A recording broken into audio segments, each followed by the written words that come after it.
Sehr geehrte Damen und Herren, liebe Interessierte, mein Name ist Daniela Kolbe, ich bin die Stellvertreterin.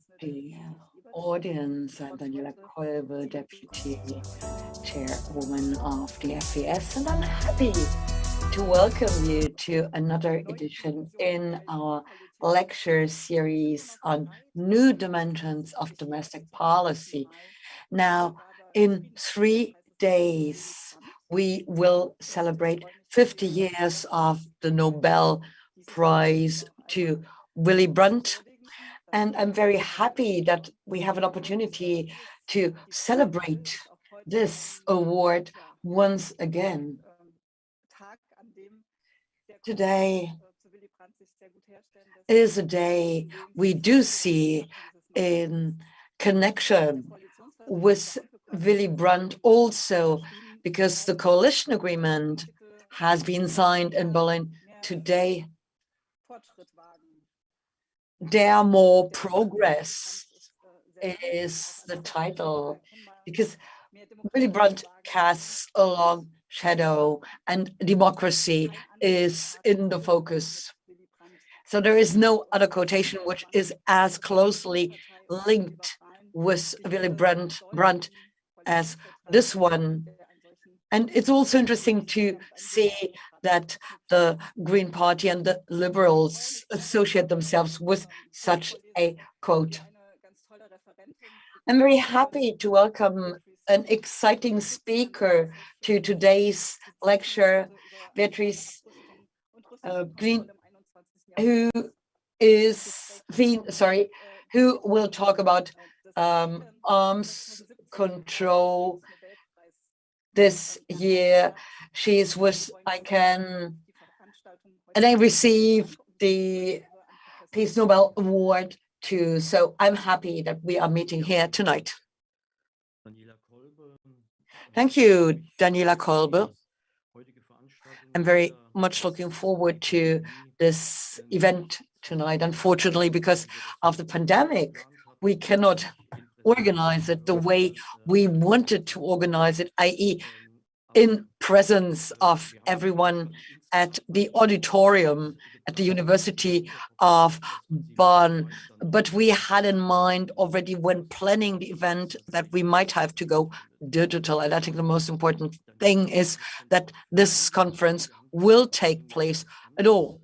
Daniela Kolbe has told you that we are seeing this particular night in a very special light in the course of a series of lectures which are a joint venture of the FES and the University of Bonn, the Institute of Sociology. Now, tonight's event bears the title Willy Brandt Lecture.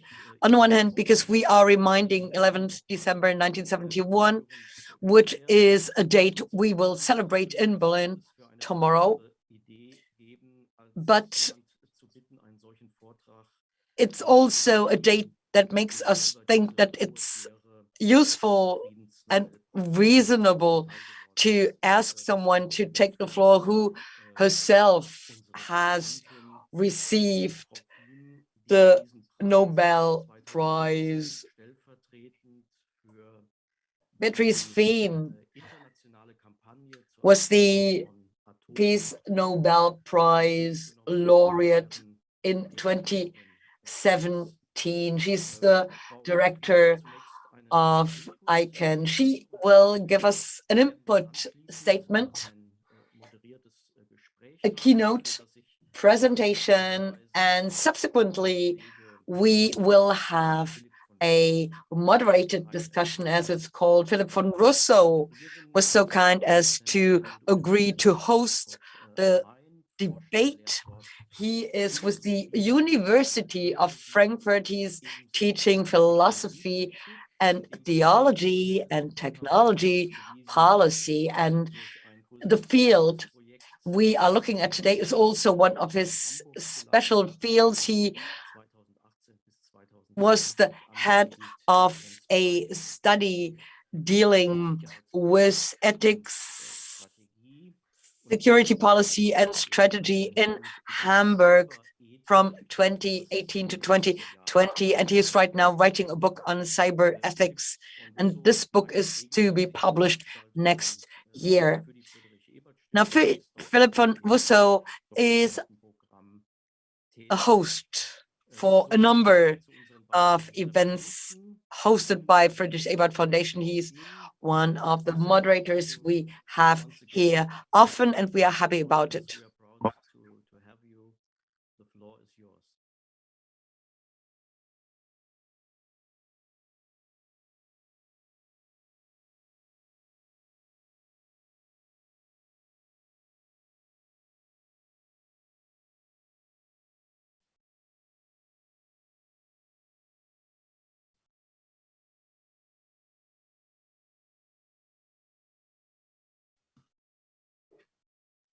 Hi, everyone.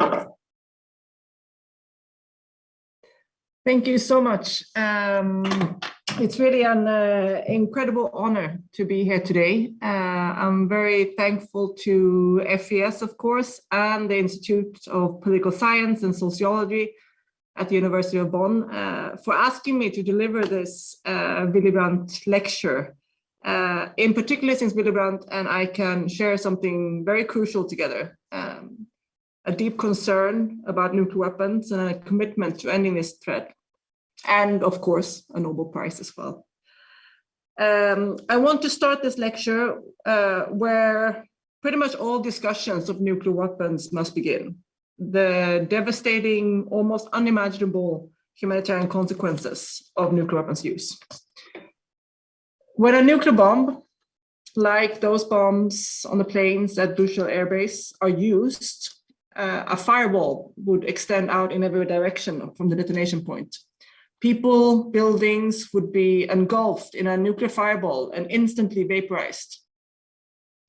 Further outside the detonation point, in every direction from that center, there would be blast damage, with most residential buildings collapsing and firestorms starting from the destruction, sucking out the oxygen of living beings. Everyone in this end zone would be injured and many, many would die. And beyond that zone, people would still suffer third-degree burns on all exposed skins. And kilometers away from the center of the blast, glass windows would shatter, causing additional injuries to anyone in the vicinity. The immediate effect of a nuclear blast would be devastating. And those that don't die in the fires of the initial blast or in agonies in the days following could still face death for years to come in the form of radiation poisoning, cancers, environmental change, food scarcity. And recent climate modeling shows that a relatively limited nuclear exchange would result in a catastrophic cooling lasting for about a decade, which would trigger a decimation of global crops of corn and rice and other important food sources. Beyond the unacceptable immediate deaths from nuclear weapons in such scenarios, millions more would die from resulting famine. Our food system would collapse and our societies would likely follow. Nuclear weapons use would cause suffering and death decades after the initial explosion. And our colleagues, the 3-time Nobel Peace Prize laureates of the International Committee of the Red Cross and the Red Crescent, have made it clear that the destruction resulting from a nuclear exchange will be devastating beyond anything we've ever seen before. No adequate humanitarian response will be possible. And this has also been confirmed by the United Nations, their own relief agencies, who've said that the only action they would take would be to withdraw staff and would not be able to send anyone in to the affected area. Doctors, nurses, at least those of them who survived the blast themselves, would not be able to treat the overwhelming number of people with injuries. And sadly, we don't actually have to resort to imagination or models to recognize the long-term consequences that nuclear weapons would have. In countries like Kazakhstan, for example, that Soviet used their country at an atmospheric and underground testing site for 60 years. The 456 warhead detonated at Semipalatinsk have harmed generations of Kazakhs. In that area still today, 1 in every 20 children are born with serious deformities. Sickness increases every time the wind picks up and blows over the atomic lake. And the selection of most testing sites, including Kazakhstan and the Pacific Proving Ground like the Bikini Atoll, Australia, surrounding islands, or French Polynesia or Algeria, was rooted in colonialism and racism. The expression of this injustice has come in the targeting and testing of nuclear weapons on indigenous communities and those deemed basically subhuman by the ruling powers. Many of the Kazakhs that I mentioned earlier were ordered to stand outside as warheads exploded, where they complained of sickness, birth defects, and even deaths. They were told that it was due to their inferior genes. And I think it's not unfamiliar today to Black people, indigenous, and people of color to suffer or even die from the structures of security and protection. Nuclear weapons are instruments of inequality and tools of oppressive patriarchy. And through the weapons are indiscriminate, the impact really isn't. And women and girls disproportionately have borne the impact of nuclear testing and attacks. Women in Hiroshima and Nagasaki, for example, had nearly double the risk of developing and dying from solid cancer due to ionizing radiation exposure. And women face increased risk in childbirth with a greater likelihood of stillbirths or physical malformations to the child, leading to increased maternal mortality. And research on the impact of radiation indicates that children have a higher risk of cancer from fallout, and girls are considerably more likely than boys to develop thyroid cancer. Yet women's voices have been nearly absent in the decision-making regarding nuclear weapons. From the research, development, from deciding where to test, where to use these weapons, to the politicians and the military that continues to maintain these weapons today. And not only are women impacted by radiation and absent from much of the decision-making, nuclear weapons are also culturally strongly linked to ideas of masculinity and power. And this becomes especially evident in any discussion about disarmament. When Barack Obama spoke of a nuclear weapons-free world, he was accused of castrating the nation. And after the Indian nuclear test in 1998, a Hindu nationalist leader declared, "We had to prove that we are not eunuchs." And a couple of years ago, Donald Trump tweeted about having a bigger button than North Korea's leader, Kim Jong-un, resembling a phallic symbol. And of course, while people like leaders like Vladimir Putin like to pose with his shirt off while doing manly activities such as fishing and hunting. And as promoters of disarmament and the Treaty on the Prohibition of Nuclear Weapons, we know this rhetoric all too well. We are very often accused of being naive and idealistic, while our opponents, those that support weapons of mass destruction, are realists and responsible. And even recently, in just a couple of weeks ago, in an article by The Economist, the journalist clearly worried that a new German government could be more supportive of nuclear disarmament than the previous, asked in the headline, "Will Germany go soft on nuclear weapons?" And this kind of gendered language with sexist undertones is part of a rhetoric that aims to diminish and ridicule us as relevant actors and portray diplomacy, multilateralism, and cooperation as soft, and therefore not something that leaders should aspire to. But instead, what we're doing is by centering the conversation around the people that actually have experienced the consequences of nuclear weapons use. People from Hiroshima, Nagasaki, Kazakhstan, Marshall Islands, and the people that would be most impacted in the future, such as women, indigenous communities. We can see nuclear weapons for what they really are: inhumane, indiscriminate, and abhorrent weapons of mass destruction. And of course, the humanitarian impact sometimes is not that surprising to people. People know that these are terrible weapons, but we still have the supporters of these weapons use a variety of eloquent ways to say, but just nah, I don't think it's going to happen. But that's really naive and irresponsible to think that, and also wrong. Right now, the Bulletin of Atomic Scientists, this group of American scientists, the United Nations, the International Committee of the Red Cross, academics and scientists around the world, all agree that we are closer to nuclear war than we've ever been before. And it might sound strange, especially when you think about back to the heights of the Cold War. But right now we have more nuclear armed states than ever. And those nuclear armed states are not only locked into a bipolar power struggle like the Cold War, but also involved in multiple regional tense issues, like the US and North Korea, India and Pakistan, India and China, the US and China, the US and Russia, and more. And in addition, a huge technological development is changing warfare and military operations as we know it, in particular cyber warfare and artificial intelligence. These developments are starting to blur the line between attacks, speeding up warfare, and increasing the risk of mistakes and unexpected vulnerabilities. And together, these three developments make the current situation extremely dangerous, unpredictable, and unreliable. If you ask a mathematician, they will tell you that the likelihood of nuclear weapons being used at any given time is greater than zero. Just how likely that risk is fluctuates.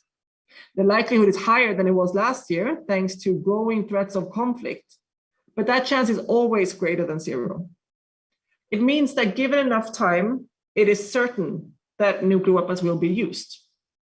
A professor of statistics at Stanford University recently wrote a paper where he concluded that given the current risk of nuclear weapons use, he predicted that a child born today has a greater likelihood of seeing nuclear weapons being used during his lifetime than not. So if we know that eventually will happen, let me then ask you this question to those who accuse us of being naive and irrational. If you know that the story will either end with the use of nuclear weapons or nuclear disarmament, who is really the irrational one? The people who call for elimination of nuclear weapons, or the person who thinks that it's okay to keep living with these weapons? And I've seen countless of people making the case for nuclear deterrence without ever having to answer or even acknowledge that something can go wrong one day. And then what happens? Governments, like the German ones, practice using weapons of mass destruction on civilians, but never actually prepare for what happens afterwards. The military exercises ends with the decisions to use nuclear weapons.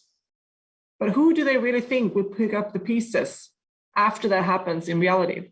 And I mean literal pieces. This nuclear disarmament, the elimination of nuclear weapons, is not naive. It is not irrational. It is logical, and it's based on facts and risk. And we just refuse to simply wait for disaster to happen, because doing nothing is accepting the eventual use of nuclear weapons. And actually, world leaders, even those with nuclear weapons, they know this. They already agreed. Yes, we must work to eliminate nuclear weapons, but no, we can't. Not right now. And what I see in that message, and too often across various issues, for example, like climate change, is a confusion. And whether that is by ignorance or design, it's up to them. But it's a confusion between what is impossible and what is inconvenient. Efforts towards meaningful change, towards equality and justice, is often portrayed as impossible by those in power, those who benefit from keeping things just the way they are. And they're trying to discourage us from demanding change. But change is coming, whether they like it or not. And it's driven not by world leaders, but a very diverse coalition of people. And that's really the whole movement behind the Treaty on the Prohibition of Nuclear Weapons, which was adopted by 122 governments at the United Nations on July 7th, 2017. It opened for signature a couple of months later. This is the treaty that we were awarded for the Nobel Peace Prize for. Just a group of regular people who had an idea, a vision, and just decided to do something about it. The treaty officially became international law in January this year when the treaty entered into force, making nuclear weapons illegal under international law. Together with biological and chemical weapons bans, this treaty is the final part of banning all weapons of mass destruction. And the foundation of the treaty is in international humanitarian law and international human rights law. Humanitarian law includes the principle that limits on the methods and means of warfare exists and applies to parties in conflict. From the very first rules of war, we see injunctions of causing superfluous injury or unnecessary suffering, protecting the national environment, and of course, rules governing proportionality. And I could list treaty after treaty, rule after rule, international, domestic, military laws that are incompatible with the testing and use of nuclear weapons. So the Treaty on the Prohibition of Nuclear Weapons not only clarifies that this applies specifically to nuclear weapons, it also includes that the possession and the threatening of use to use nuclear weapons is also illegal under international law. Now, perhaps this moment in history does not seem like a particularly good one for international law and cooperation. But we as a world have been through some very difficult times before. And what is clear is that treaty-based solutions actually work imperfectly, but they work even if it takes time. And the Treaty on the Prohibition of Nuclear Weapons and ICAN's strategy behind it follows in the successful footsteps of treaties banning chemical weapons, biological weapons, landmines, and cluster munitions. It's really part of a wider strategy to continue the work of people like Willy Brandt, to use international law to push forward normative change, to change the rules and change behavior. And history shows that the prohibition of certain types of weapons is the first step towards their elimination. Weapons that have been outlawed by international treaties are increasingly seen as illegitimate and losing their political status, even if some of the weapons possessing states do not join the treaty. Arms companies find it more difficult to acquire funds to work on those kind of weapon systems, and such work carries a significant reputational risk. Banks and pension funds and other financial institutions start divesting from these producers. Universities involved in this production will also start facing significant reputational risk, such as the nearly 50 universities that are involved in the research and design of US nuclear weapons, largely in secret and in contradiction of their mission statement. This shifting of norms is really a crucial part of international law, and we've seen it happen before. For example, following the entry into force of the Landmine Treaty, the behavior around this weapon changed drastically. Even from governments like the United States, China, Russia, that have not yet joined the treaty, they have significantly either stopped or reduced their landmines use and production. Since the ban on cluster munitions entered into force in 2010, banks started divesting from these weapons. And today, despite, for example, the US government still refusing to join the treaty, no US weapons maker is willing to build these weapons for them. Textron, which was the last American producer of cluster munitions, shut down the production in 2016, 6 years after the treaty entered into force, and noted in an SEC filing that they were done with cluster munitions because they were bad for business. They didn't see a future for this weapon.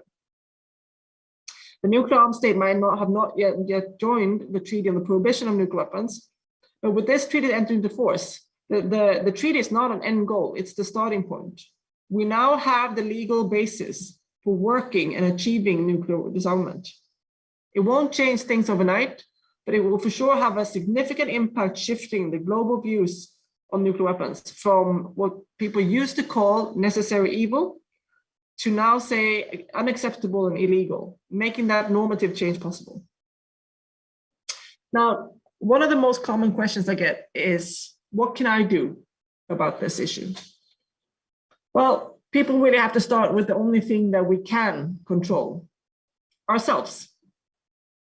Well, of course, we should never minimize the destructive force of these weapons. We must remember that they are just weapons, created and maintained by regular people like you and I.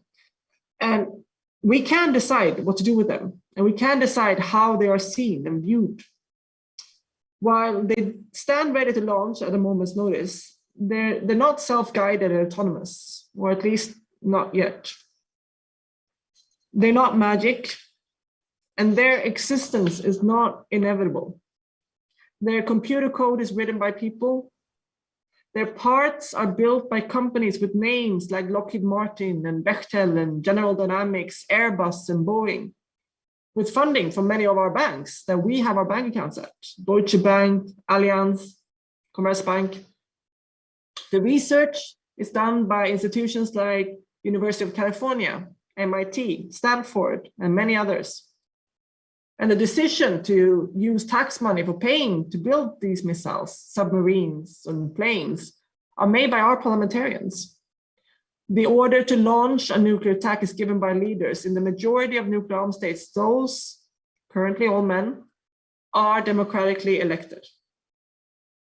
But maybe most significantly, governments like Germany's are currently supporting and helping nuclear armed countries keep their weapons.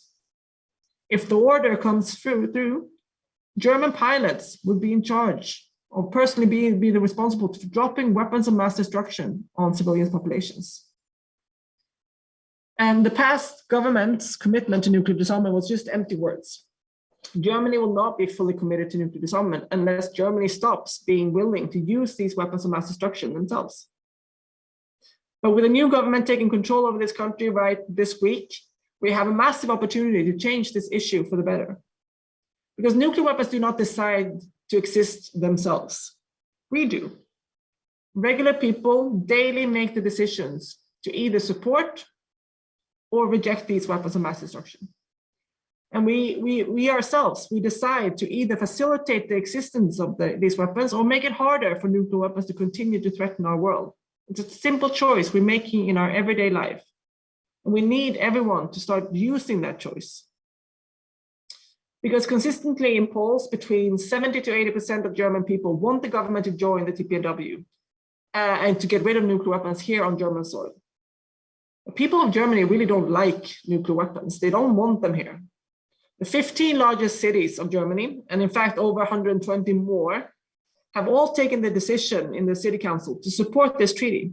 Trade unions, churches, the Red Cross, and civil society all across the country want the same, that the German government join the multilateral treaty to ban these weapons. Because if we're going to solve issues like climate change, prevent future pandemic, prevent civilians being targets in warfare, nuclear disarmament must happen. In his Nobel lecture in 1971, Willy Brandt said, "Under the threat of mankind's self-destruction, coexistence has become a question, or the very existence of man. Coexistence became not one of several acceptable possibilities, but the only chance of survival." And this is really why we need to embrace humanitarian law, rationality, and a just world order based in cooperation. Not because we are naive, but because we know what the Nobel Peace Prize Committee has known since Alfred Nobel wrote his will. That coexistence through negotiations, multilateralism, peace agreements, and global cooperation is the pathway to peace.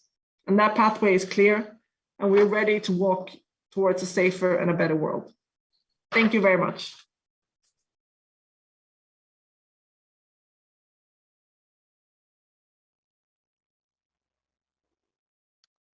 Thank you so much, Beatrice. I'm sure there would be a long and very loud applause right now if we had the chance to meet in person in Hörsaal 1 at the University of Bonn.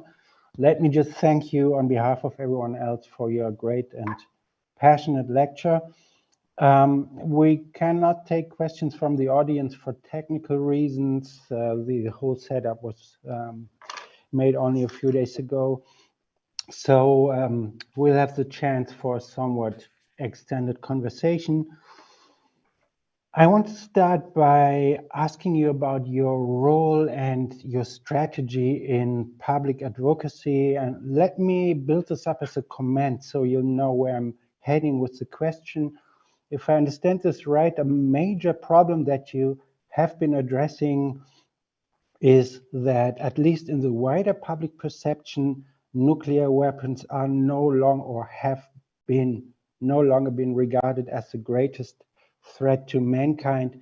In the 1960s, 70s, and 80s, early 80s at least, the prospect of nuclear war was the single worst thing that could happen to mankind. But then public attention moved on at some point to other concerns such as Waldsterben, the dieback of forests due to pollution, global terrorism, cyber war, and nowadays climate change. All of these were supposed to be global catastrophes that could terminate human life on Earth. So in a way, the nuclear threat lost much of the public attention it still had in the 80s. And if I understand this right, this is where you come in, and this is where the unique position of ICANN becomes apparent. You turn against the notion that the concern for the abolishment of nuclear weapons is a thing of the past, left over from the Cold War area. As you argue, it is outrageous that nuclear weapons still exist, but it's even worse that they still exist today. So, and I'm saying it as neutral as possible, a major task of your work in public advocacy is to keep the topic relevant and to make it interesting for today's sensibilities. And one thing that really stood out for me is the strategy to inscribe the topic into, let's call it, the matrix of intersectionality. For example, you argue that nuclear weapons are bad for the environment, that they disproportionately affect women and children, and that they have often been tested on people of color and indigenous people, and ultimately that nuclear weapons are racist. So I thought that's a brilliant strategy, but it may come with a downside. You present nuclear weapons as the single worst thing in the world, but in this intersectional matrix, it is inevitably but one out of many bad things in the world. So how do you argue with people who believe that race and gender are the single most important issues right now, or with those who claim that whatever else is the greatest danger, or with those who claim that we face extinction within the next 12 years unless we become carbon neutral, and so on? In other words, will the strategy inevitably lead to a race between the different scenarios of imminent threat, a competition for which is the worst and deserves the most attention right now?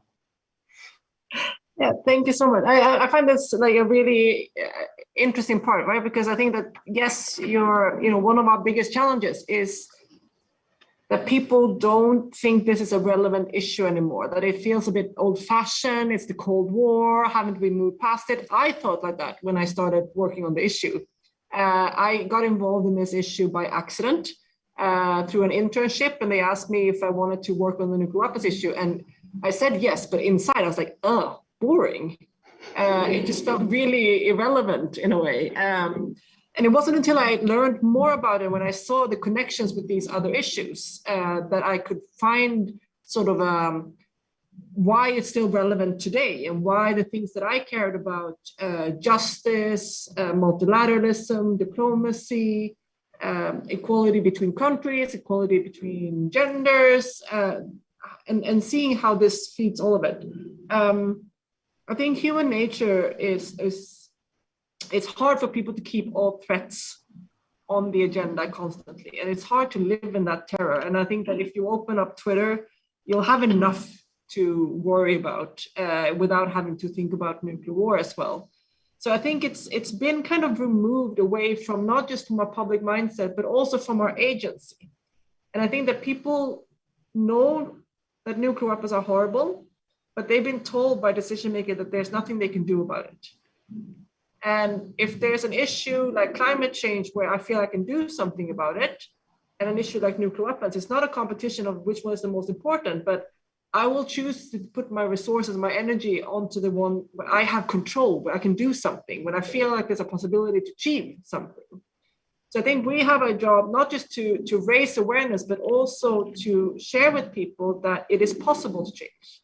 And we are using the treaty on the prohibition of nuclear weapons to inspire confidence in that we can have success here. We can change the way countries behave through these treaties and through these actions, and we can change it through our banks and through our churches that we go to, or trade unions, and I think that's going to be very important for keeping people motivated, because I think people we aren't just spending our time on the biggest threat. We're spending time on the things that we think will make a difference. So I think that when we talk about how this fits together with other issues like gender equality, anti-racism, climate change, pandemics, for example, we're not doing that to say that this issue is more important. For a person who is dying from something today, that is the most important and most threatening. So for many people today, climate change is a bigger threat than nuclear weapons, maybe, because it's definitely happening, right? Like we can feel it. COVID can be a bigger threat right now to people's safety and security. But I think that by making these connections, it's to build the kind of to tell people that they also go together. It's not one at the expense of other. It's not the way this one is the most important right now, and therefore I have to tackle it. They all are connected, and in terms of what the problem is, and also what the solution is. If you see, for example, last year you saw these, you saw all kind of developing countries increase military spending. So military spending goes up during a pandemic, during a year where we've seen like nurses in the beginning of the pandemic having to wear like plastic bag as covers because they didn't have enough protective equipment, where you see climate change and addressing climate change is just being severely underfunded and deprioritized. It might be nice words, but they're not actually doing what is needed. Yet they're spending all this massive amount of money on nuclear weapons. So to me, it's also to see nuclear disarmament goes hand in hand with solving climate change and with solving pandemics. And it's not a coincidence that scientists have talked about these things for a very long time. I mean, scientists have warned about climate change for decades. They've warned about pandemics. I work in Geneva, where I have a lot of friends at the World Health Organization, and I've heard so many presentations the last 10 years. Pandemic, there's going to be a big pandemic, right? There's going to be a really massive pandemic. And everyone's like, yeah, we know. But we don't know until it happens. And I think it's a little bit of human nature, right? Like it's hard for us to really take the necessary actions until we really see the threat face to face. And I think that's what really triggered also the big climate change movement now. It's that suddenly people started feeling it. It wasn't just it's going to happen in the future. It's happening right now. Like there were fires all over Europe. There were fires in Australia. There were earthquakes. There were storms. There were floodings here in Germany this summer. When you see it, it makes it easier also to act. The problem with nuclear weapons, of course, is that when you see it and you feel it, it's too late. So we really have to take a proactive stance and see that this is an issue that's connected to all of those. And if we solve nuclear weapons, we can also solve climate change. We can solve better healthcare systems, for example. We can solve a more cooperative world where we can solve these global challenges together. Right. It's interesting what you say. On the one hand, we have this kind of threat fatigue. There are just so many, and then all of a sudden it happens. Another possible downside could be that people who are sympathetic to the cause but don't buy into the language of intersectionality will turn away because they don't want to buy the whole package. Could the campaign to abolish nuclear weapons also stand alone? Does it need the intersectional support? I think it really depends also on I don't think there's one argument that's going to work for everyone. And I think I see that also in certain times, like in the climate change movement, for example, where, oh, you should argue like this, or you shouldn't be so aggressive there, or you shouldn't say this. I think we have to stop thinking that there's one perfect solution for these massive, massive problems and an enormous amount of different audiences and stakeholders, but that we have to have different arguments for different audiences. And we have to have different actors that take on different aspects of the problem. And to me, that's really what the brilliance of having an international coalition like ICAN. I mean, ICAN is not an NGO that is like top down, this is the arguments. I have some personal arguments that I like to bring up. And then for me, the intersectionality is something that I am comfortable with, and I think it clicks for someone like me. But there are 600 NGOs that are part of the network, and they are 180 countries, 108 countries. They will talk to audiences in Nepal, in Nigeria, in Germany, in Norway, like all over the world. They will use the argument that works for their audience. They will use the argument based on their expertise. In this network, we have environmental organizations. They will push the environmental angle. We have lawyers. They will talk about the legal arguments. We have grassroots activists, right? They will chain themselves to nuclear bases and do that as a campaign. And we have some great young activists that make TikToks, right? With funding, where they point at things to music and do that kind of stuff. And I think that is what is needed in a movement, is to not think that there's just like, this is what's going to fit everyone, because we are very different people and different arguments work in different contexts. So I think the kind of unifying part is this idea of banning and eliminating nuclear weapons, and then let everyone find their own arguments and their own reasoning and their own work methods and their own audiences, and kind of try to move together in a big coalition like ICANN. Because I do agree, like, it doesn't work for everyone, but then I think also there are other arguments that could work for those people. We have a long list of arguments.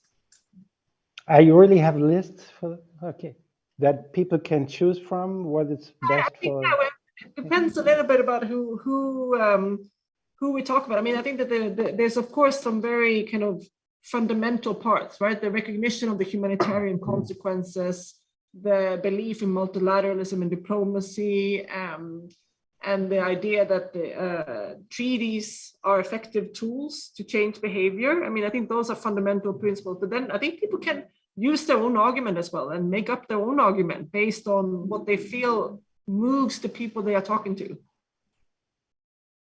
Interesting.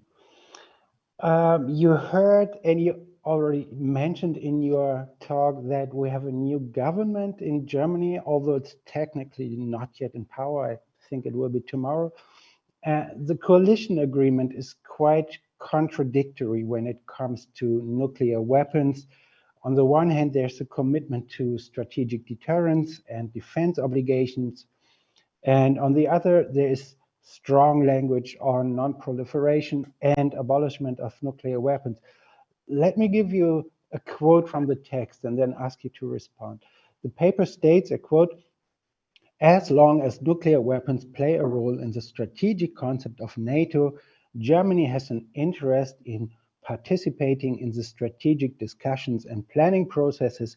Given the persistent threat to the security of Germany and Europe, we take the concerns, especially of our Central and Eastern European partners, seriously and commit to maintaining a reliable potential of deterrence." Then in the next sentence, the paper supports conventional and nuclear disarmament. And in the next paragraph, it claims that Germany will play a leading role in international disarmament initiatives and non-proliferation regimes. Quote, "Our goal remains a world free of nuclear weapons." So to me, this sounds like a double commitment to basically accepting the status quo and not only changing it, but even playing a leading role in changing it. What is your take on this plan? How does that fit together? And how could the German government do better? It's so nice to hear people talk about this contradiction, because we get so used to it when we work with these things. But it is really, I mean, the whole nuclear weapons issue is a big contradiction about this kind of illogical, logical, irrational rationality mix of arguments. But yeah, absolutely. I mean, we know that this is a coalition between three parties, and they have different opinions that they need to kind of unify in a platform in order to form a government. So we see, of course, in many governments where you have a bit of a push and pull. You have some parts of the government who wants to move sort of more stronger towards disarmament, some that wants to keep it the way it is, and very often you end up with this kind of contradictory language. And I think that we see that on other issues as well. Climate change, for example, big commitment to, stopping climate change, but yet continues to kind of spew out all of these emissions and not actually taking the decisions. So I feel like the nuclear weapons issue is so similar to climate change in that way, that you have all this big, like Greta Thunberg says, blah, blah, blah, right? Like the nice, we are committed to a world without nuclear weapons. But when it comes down to practicalities, they continue to do what they've always done. The thing that I do think is really important in this coalition agreement that is not continuing to do what they've always done is that they committed to, it's the part of the leadership on the nuclear disarmament, and that the German government commits to observe the Treaty on the Prohibition of Nuclear Weapons first meeting of states parties, which will happen next year. And the German government, the old one, has completely rejected this treaty and was not part of the negotiations. And a couple of months ago, Norway became the first NATO country to commit to engaging with the treaty through its regular meetings. And now Germany, a second NATO state, but also the first country that hosts US nuclear weapons territory, made the same commitment. And to me, that's really an enormously positive sign. It's like a very small thing to attend a meeting, but it's a big thing as well at the same time, because this meeting is so opposed by NATO's kind of headquarters, by the nuclear armed states, it's opposed by Russia, it's opposed by the US, it's opposed by China. They all unify in their hatred towards this treaty. And the fact that the German government sees it as a valuable instrument and understands that this is a multilateral process where we need to be engaged in, I think it's really positive. And for me, we didn't actually expect the government to kind of unilaterally give up the American nuclear weapons quickly. It will happen over time, and you have to kind of push these governments. And you see that on climate change as well, right? First, the nice words comes, and then a little action, and then a little bit more nice words, and you kind of push them on a stair, up a step. So now we got the government up a step, and they will still continue to drag along some of these old-fashioned, old-school sentences in this platform. But the next step is then to make them drop that language and to kind of evolve the policy over time, and just see it as a pragmatic kind of pushing these governments closer and closer to disarmament. And I think that by engaging in the treaty on the Prohibition of Nuclear Weapons, Germany is taking a really progressive step, and that's a multilateral diplomatic sort of environment where more progress can happen.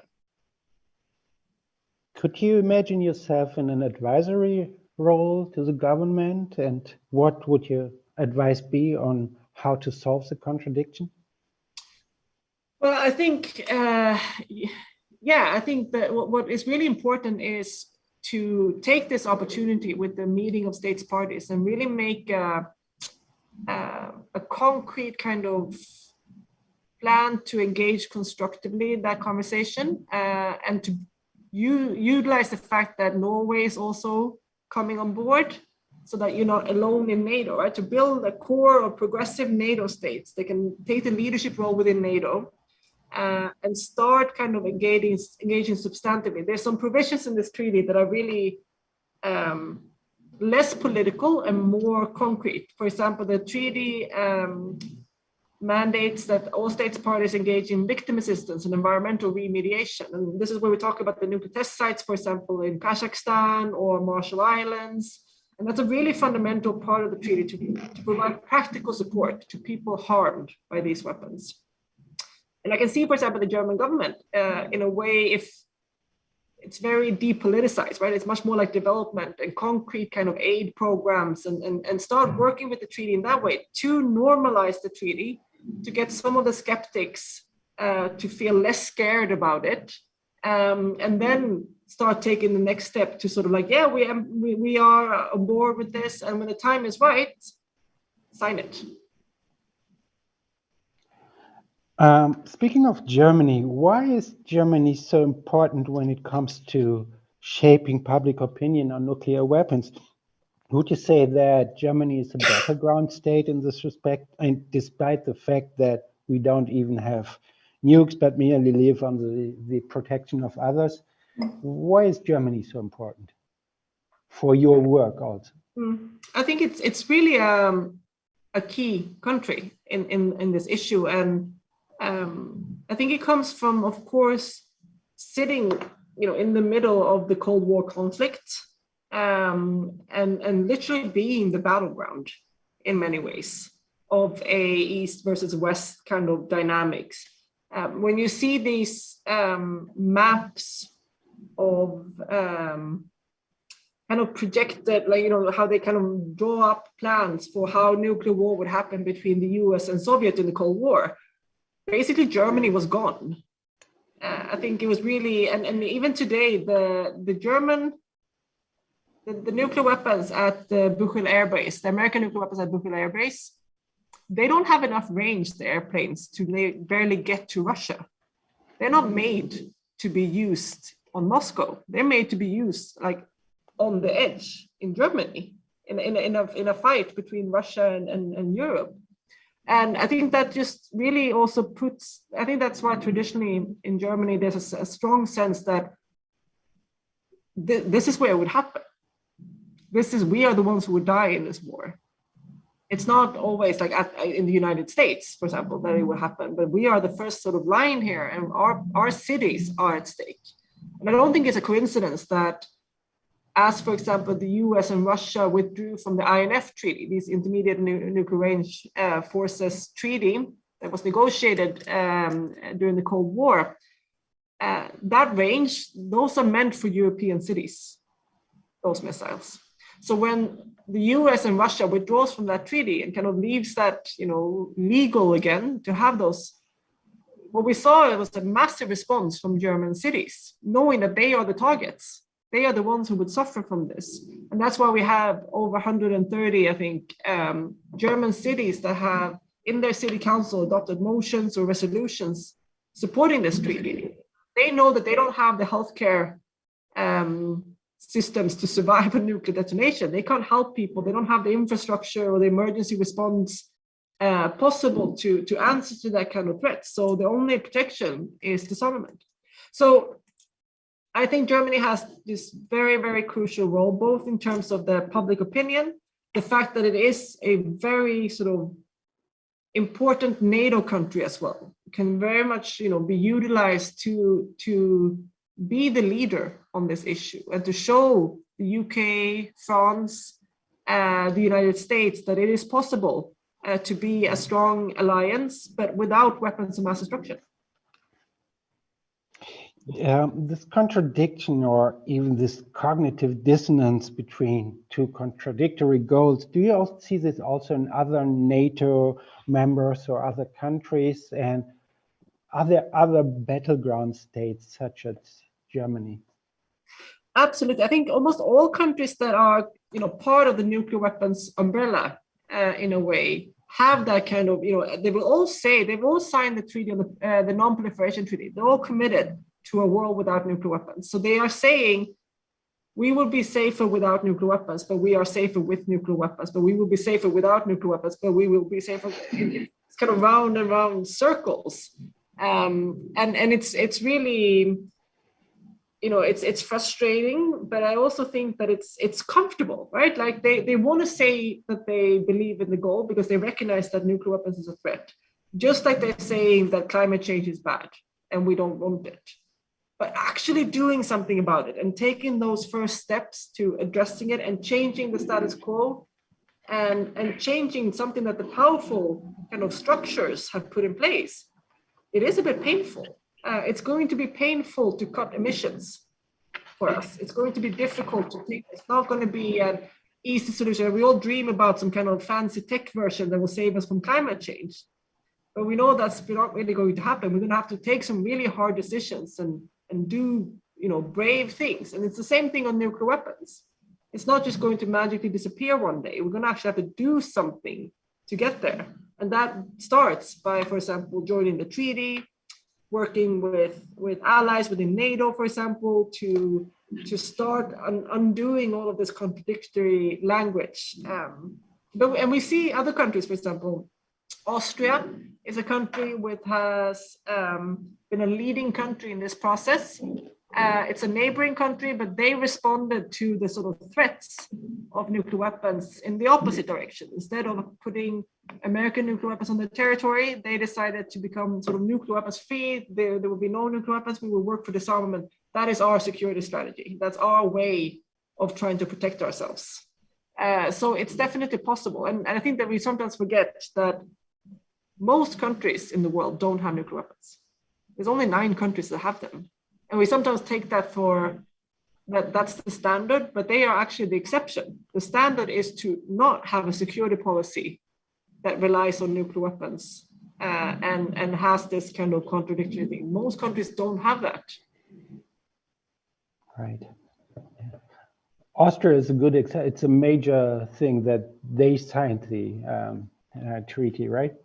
One of the important countries to sign. Right? Yeah, they have been very like a leading country and been driving the negotiations. And the meeting next year that Germany now will attend is going to be hosted in Vienna. Right.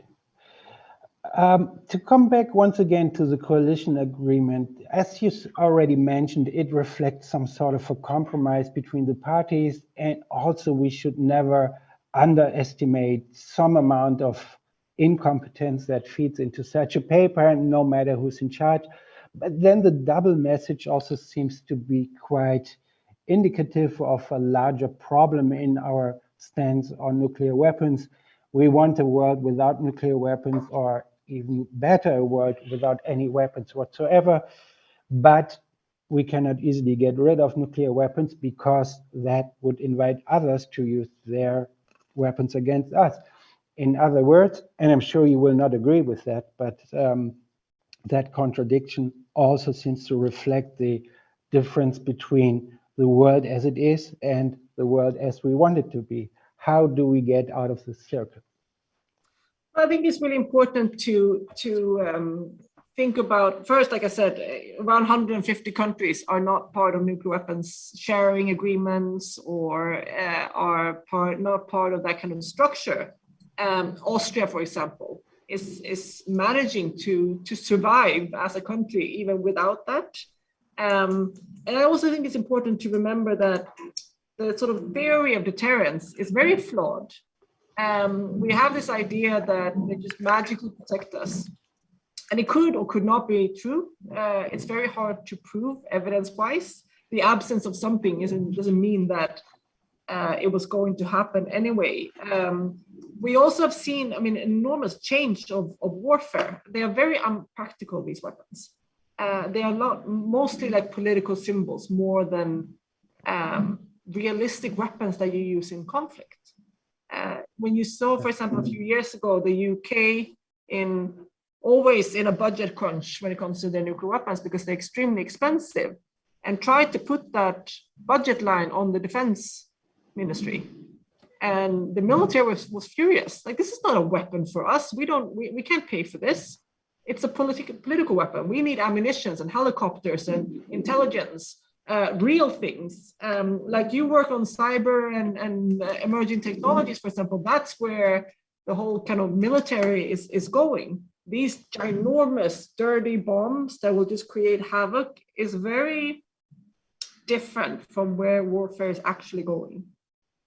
So in many ways, you can also see it as clinging on to a outdated weapon from the 1950s. It's not even very high tech, right? Like it was the kind of epiphany of technology, but now it's old. But it's still extremely dangerous because they still exist and accidents happen. We've seen things like, I don't know if you know Stanislav Petrov, for example, the man who saved the world.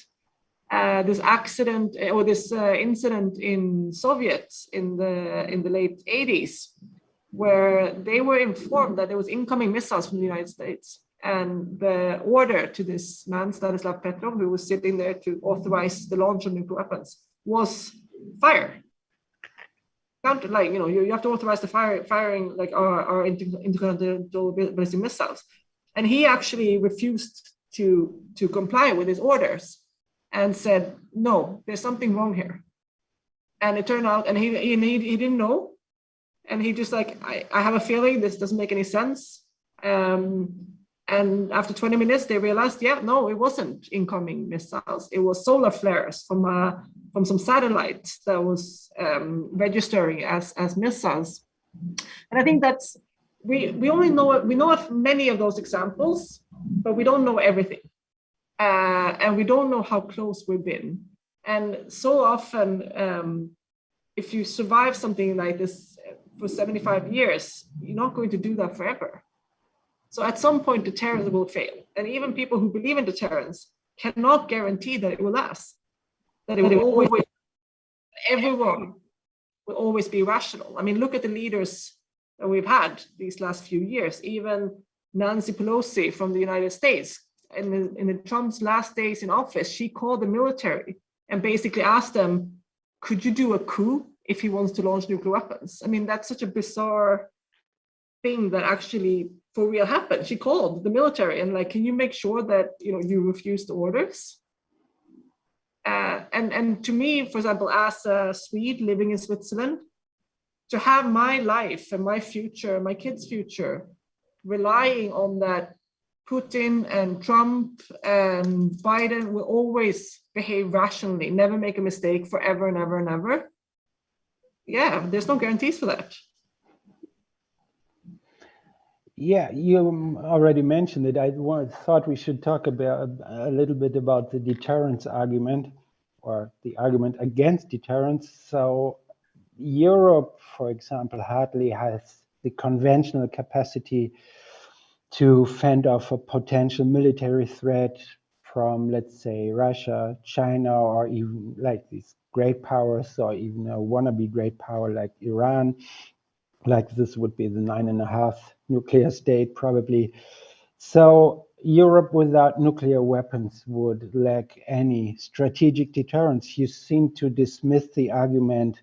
You say it's more like used as a pretext for states to keep their weapons, but can you specify why you think deterrence doesn't work? And I've read in the speech that you gave that we were merely lucky, especially in the standoff between Kennedy and Khrushchev. But if we've been lucky for roughly 75 years, that's quite a streak. So can you specify why it cannot work? Well, I mean, again, like it's very difficult to prove those kind of things, right? So what we can have is a conversation about the different ways. You can also say, for example, that we've been protected by multilateralism. A lot of people want to sort of attribute the peace after World War II to nuclear weapons, but it was also when we founded the United Nations and founded so many of these regional organizations, the European Union, for example, a whole new system of operating globally that makes war also extremely difficult to carry out in the same way.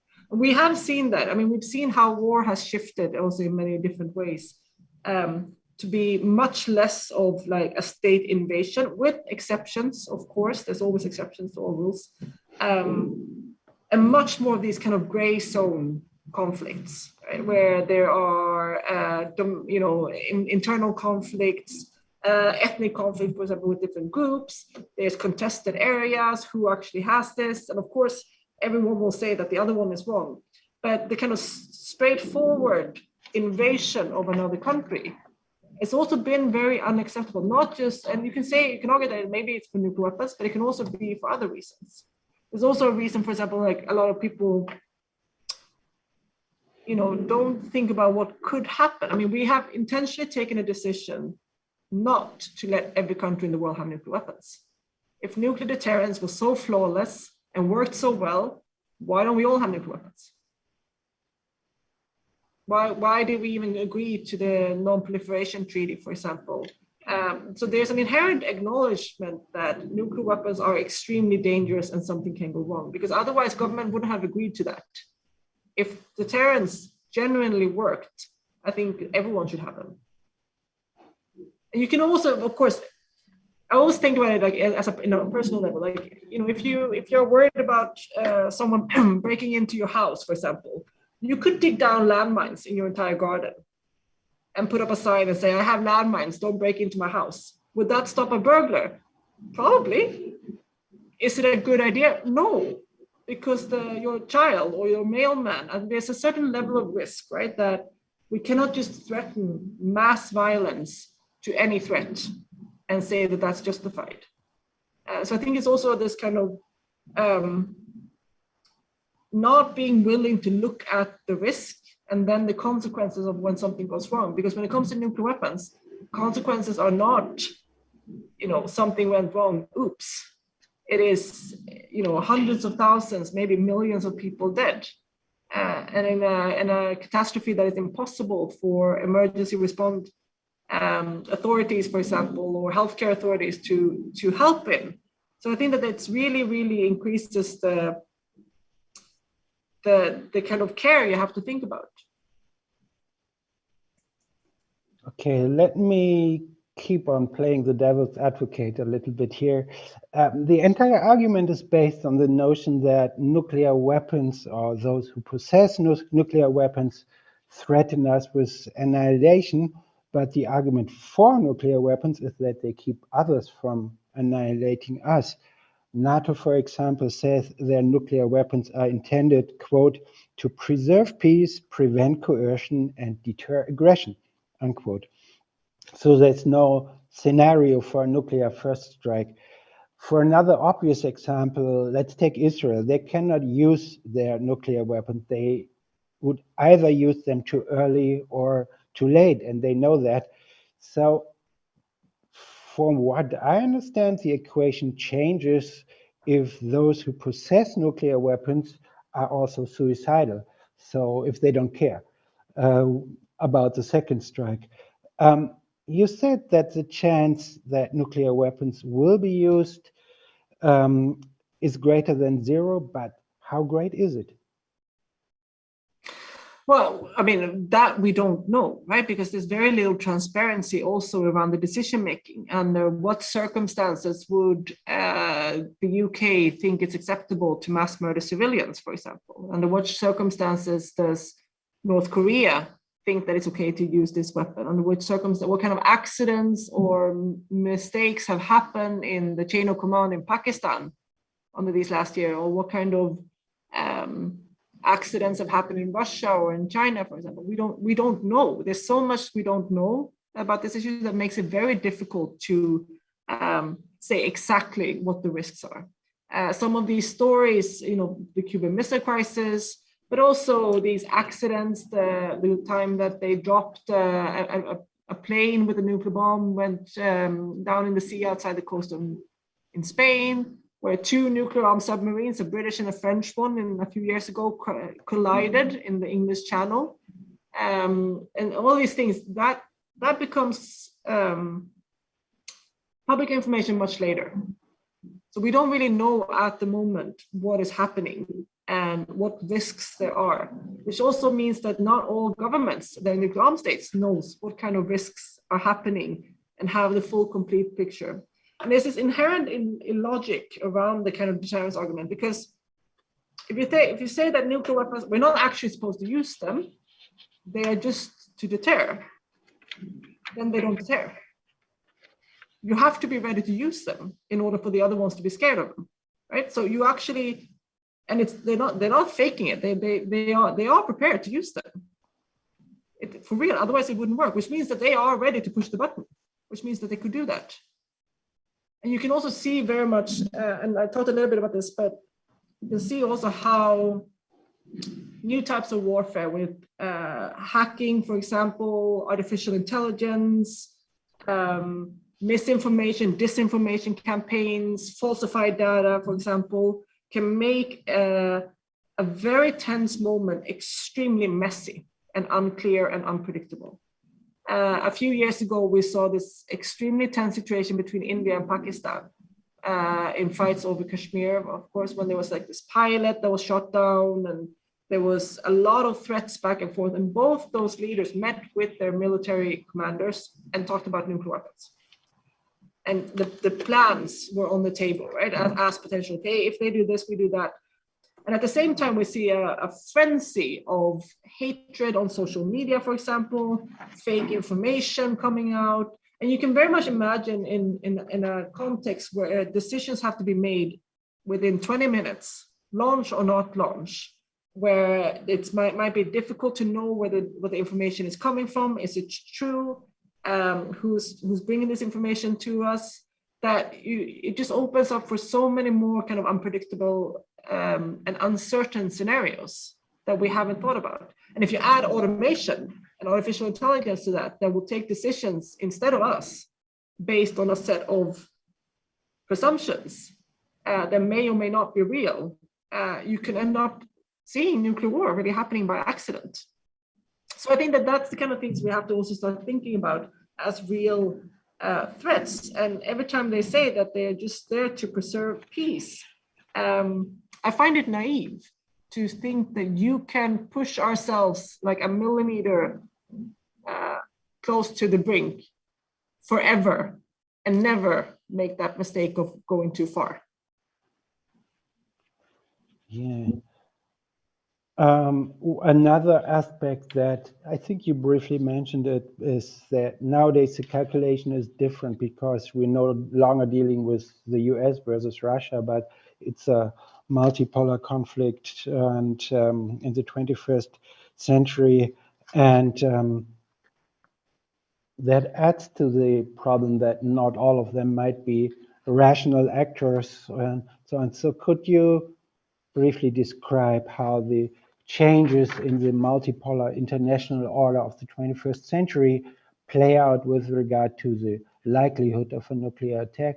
If I understand you correctly, your position is that the likelihood of is even higher now than it was during the Cold War. Yeah, because you have several different types of dynamics happening simultaneously. You can see that with the United States and NATO, for example. Now there's been a large focus on China, and then suddenly we're having increased tension in Ukraine again, and like a kind of almost like feverish feeling of like, oh, bad things are going to happen, and should we send some fighter planes? Should we escalate? Should we kind of threaten something? And add then like just fuel that, for example, with something happening in, say, India and Pakistan at the same time, or maybe between India and China. You just have so many different kind of things happening at the same time.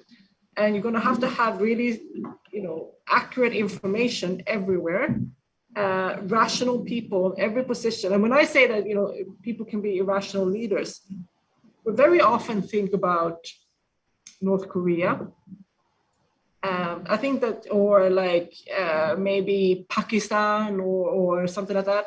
And I think that ties back a little bit also like this kind of racist notions on nuclear weapons, that we are more rational with nuclear weapons. So we would take better decision when we threaten to mass murder civilians with poison and radioactive bombs than they would.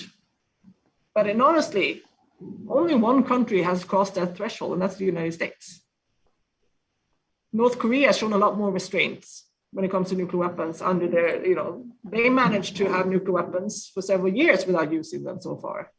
And I think we have this kind of idea, and I think that the Trump administration really brought home the message that just because some leaders are white and Western doesn't mean that they're more rational. And I think in particularly now that we see also nationalism increasing, kind of extremism, this conspiracy theories, disinformation campaigns. I mean, we've seen, which also like takes the shape of a kind of like an information warfare. I mean, we've seen Russia attacking the West with Facebook accounts, not with nuclear warheads. And I think that that's also really important to acknowledge that, and I think that we see that also countries that we might be in a conflict or in a tense situation with are using other methods as well. And this is a very outdated, this idea of sending giant bombs across the world. It might not be the warfare of the future. I know that might be a wild question, but what would be the most likely nuclear war scenario? Would it be like an escalation of tensions, like in Herman Cahn's famous Cascade, or would it happen by accident, like someone stumbling upon the red button, or a terrorist group overthrowing a government and seizing their nuclear arms? Where would the first strike most likely emerge from, or could it happen just anywhere for no particular reason? I think really it's very hard to speculate, right? Because anything could happen. I do think that an accident is not out of the question. It's something that can happen. We saw, for example, a couple of years ago, the false alarm in Hawaii. I don't know if you remember, but all residents of Hawaii got a text message, one of those emergency alerts on their phone one morning. Incoming missile, take cover. And I don't think that the people who, in maybe mainland United States really understood how traumatizing that was for people in Hawaii. I mean, I saw photos of parents hiding their kids in sewers. Like panically, like trying to decide, I just dropped off my two kids, one at a school there, one at another school. I have 20 minutes. Which one do I pick up? I mean, and people made those choices and people were exposed to that. And I think that also happened just, I think 2 or 3 weeks after the Trump and Kim Jong-un have had this like very threatful rhetoric on Twitter about who has the biggest button. The threat was really real. And you can also imagine that would happen. What if that mistake, that alarm would have gone to Trump? What if that was his like intelligence, like making a mistake? Incoming missile, you have 20 minutes to react. What do you do? Well, I mean, I think that there's definitely a possibility that things like that could happen in any of the nuclear armed states.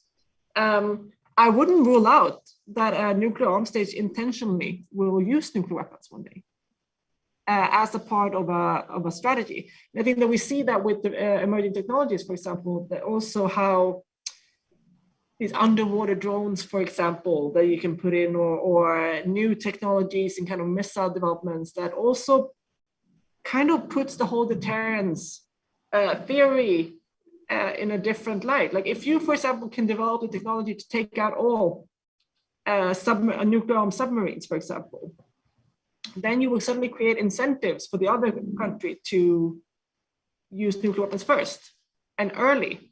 We had some of these nuclear strategies where they talked about this bloody nose strike or escalate to de-escalate. This idea that in a tense situation, like now with Ukraine, for example, you use a nuclear weapon fast, a small tactical nuclear weapons quickly to get the other country to back off. And just when we start saying those things, and these are military plans that exist and people that are advocating for that option at certain tables around decision making. And so just to ruling it out, if the weapon is there, there's going to be someone somewhere who wants to use it.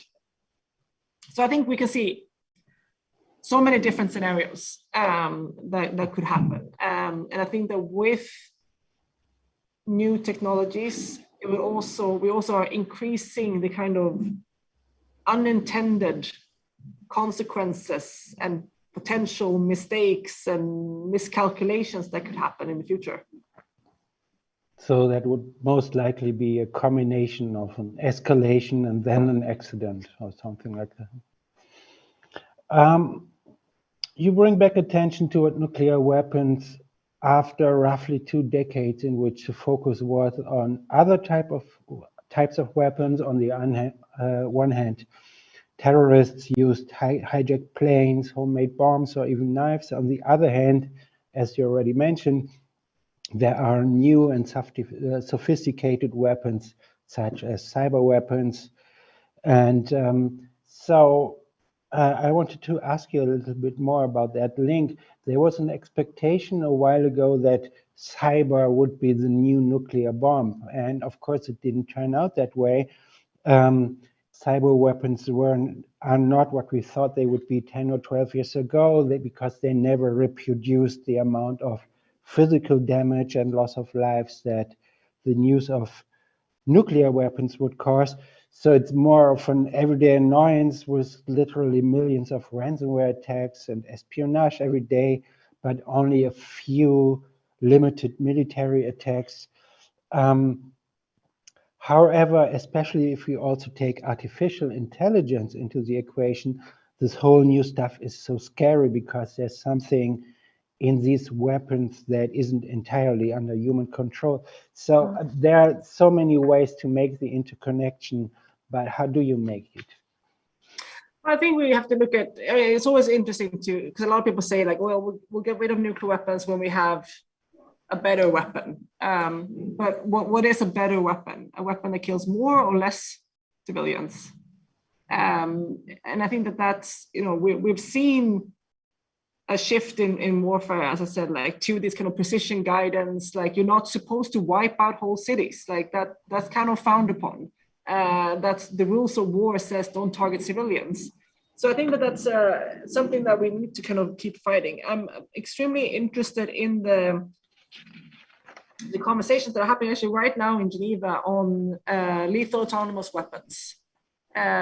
These artificial intelligence weapons that are being developed right now as this new kind of way when we also outsource the decisions about who lives and who dies to machines and algorithms. That is like a massive challenge for humanity, I think.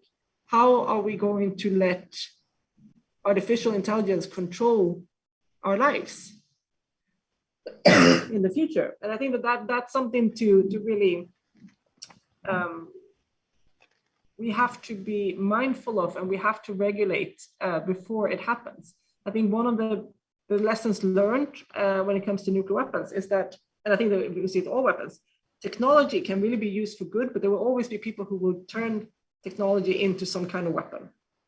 And we saw that from Alfred Nobel, right, with dynamite. And we saw that with nuclear, splitting the atom. And we've seen that with a lot of, with cyber now, for example. But we also see that with things like social media, how it's being actually weaponized to change elections, to shift countries in many ways. So I think that we as a society have to be so much more proactive in not letting these new technologies go completely unregulated, but always bring it back to kind of controlling it and having an active civil society and active politicians who ask uncomfortable questions like, how will this technology be misused? How could this technology be used to harm people? Who would it harm and who would benefit from it? Very often with these things, the people who develop it are rich countries, powerful people that feel safe from the consequences, and the consequences happen somewhere else. And that's how it's easy to justify it. So I think we have to be so much better at looking at the harm, who's being impacted on this, what are the consequences of this, and who is being targeted, and then bring that back as a central point in terms of how to regulate them. And for me, that's what we're doing with nuclear weapons. In terms of looking at the impact. People say that the Cold War, like there was peace. But tell that to the women in Marshall Islands that gave birth to stillborn babies. That they weren't asked if they were part of this conflict, but they were impacted by it, and they were used as guinea pigs for other people's security and safety.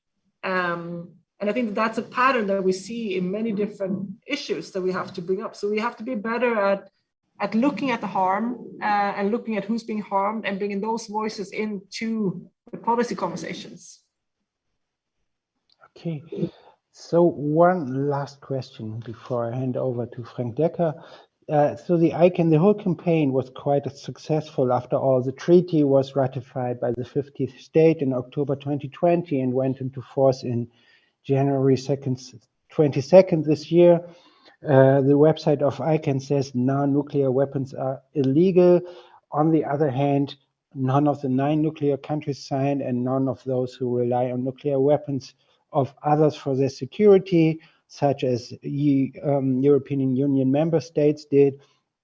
Iran is speeding their enrichment program, and some other countries aspire to become nuclear. So this remarkable success of the campaign comes together with the crisis of nuclear arms control and nuclear disarmament. So I keep this short here. I would like to ask you whether you see a point in the future when the progress in outlawing nuclear weapons will inevitably hit a wall, because nuclear states will not stop being nuclear. And so also maybe you could briefly mention what you have in store, what is the medium and long-term strategy to maybe convince them, change their hearts, or maybe circumvent them by legal and other means. Yeah, absolutely. I mean, I think that that's, the treaty was really the first part, right? Like it was the beginning and the tool that we now have created in order to tackle nuclear weapons globally in all countries. And for me, that kind of starting point, now the real work begins with the treaty in that way. And first of all, like it is extremely important to keep adding member states. And every country that joins this treaty will make the norm stronger and the weight of the treaty really like heavier in a way. And the nuclear armed states know this, and they have put a lot of resources and a lot of effort into stopping this treaty. They have spent diplomatic capital on stopping small Pacific Island states or former African colonies from ratifying this treaty. And to me, that's a huge sign that we're on the right track, because they recognize that if Senegal joins the treaty, it adds to its power. Why would the others stop it? Like if it was irrelevant what other countries did, they wouldn't care. They would just let the treaty happen. But they have really fought this because they understand and they recognize the power of these instruments. So whenever I feel demoralized and like this is going to be too hard, I look at the resistance from these nuclear armed states and take heart in that if they're fighting it, it must be working. So we need to add more states.